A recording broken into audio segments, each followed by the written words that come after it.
Tagore auditorium కాదు, Tagore auditorium కాదు. మా వీసీ గారికి, మా పోలీస్ సిబ్బందికి చెప్తున్నా, ఆ ఎల్ల నేను వచ్చిన రోజు క్యాంపస్ లోపల ఒక్క పోలీస్ కూడా పెట్టకండి. ఏ విద్యార్థులు ఏ నిరసన అయినా తెలపనియండి, నిరసన తెలిపే స్వేచ్ఛ కూడా వాళ్ళకి ఇద్దాం. ఆర్ట్స్ కాలేజ్ ముందు మీటింగ్ పెడతా, మీకు కావలసిన 100 కోట్ల నిధులు ఇస్తా. మళ్ళీ మీటింగ్ ఆర్ట్స్ కాలేజ్ దగ్గరనే, అక్కడ ఇక్కడ కాదు.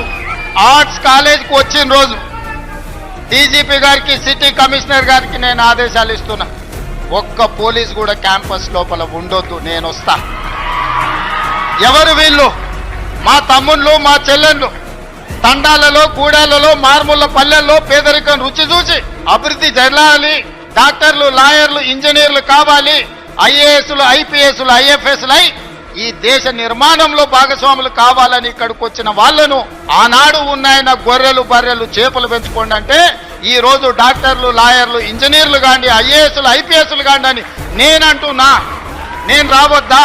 ఎందుకు రావద్దు? గొర్రెలు, బర్రెలు, చేపలు పెంచుకునేటోనికి నేను రావద్దని కోరుకుండొచ్చు, కానీ డాక్టర్లు, లాయర్లు, ఇంజనీర్లు, ఐఏఎస్లు, ఐపీఎస్లు అయ్యే విద్యార్థులకు నేను రావద్దని నన్ను అడ్డుకోవాలన్న ఆలోచన ఎందుకుంటుంది?